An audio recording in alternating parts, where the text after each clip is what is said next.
450 কোটি টাকার দুর্নীতির অভিযোগে নারায়ণগঞ্জ 4 আসনের সাবেক সংসদ সদস্য শামীম ওসমান, আওয়ামী লীগের প্রেসিডিয়াম সদস্য ও সাবেক মন্ত্রী জাহাঙ্গীর কবির নানক সহ তার স্ত্রী কন্যার বিরুদ্ধে মামলা করেছে দুর্নীতি দমন কমিশন দুদক।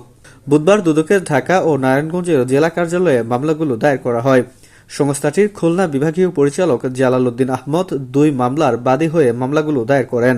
মামলার বিষয়টি নিশ্চিত করেছেন দুদক মহাপরিচালক মোহাম্মদ আক্তার হোসেন।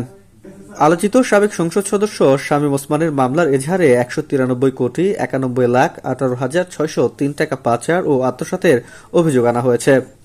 এজাহারে বলা হয়, আসামিরা মানি লন্ডারিং প্রতিরোধ আইন লঙ্ঘন করে বিটিআরসির আইজিডব্লিউ লাইসেন্সধারী অপারেটর হিসেবে 91,50,92,865 টাকা আন্তর্জাতিক ইনকামিং কল মিনিটের মূল্য বাবদ অর্জিত 193,91,18,603 টাকা মূল্যের 2,51,83,358 মার্কিন ডলার পাচার করে কিংবা আনয়নযোগ্য বৈদেশিক মুদ্রা বিদেশ থেকে বাংলাদেশে না এনে মানি লন্ডারিংয়ের মতো অপরাধ করেন।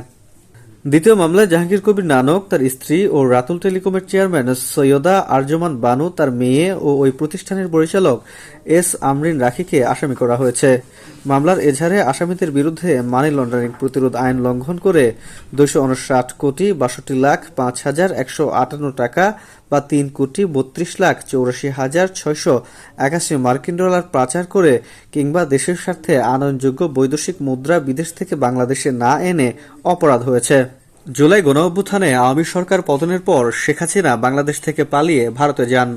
তারপর থেকেই নিখোঁজ রয়েছেন নারায়ণগঞ্জ 4 আসনের সাবেক সংসদ সদস্য শামীম ওসমান ও আওয়ামী লীগের প্রেসিডিয়াম সদস্য ও সাবেক মন্ত্রী জাহাঙ্গীর কবির নানক।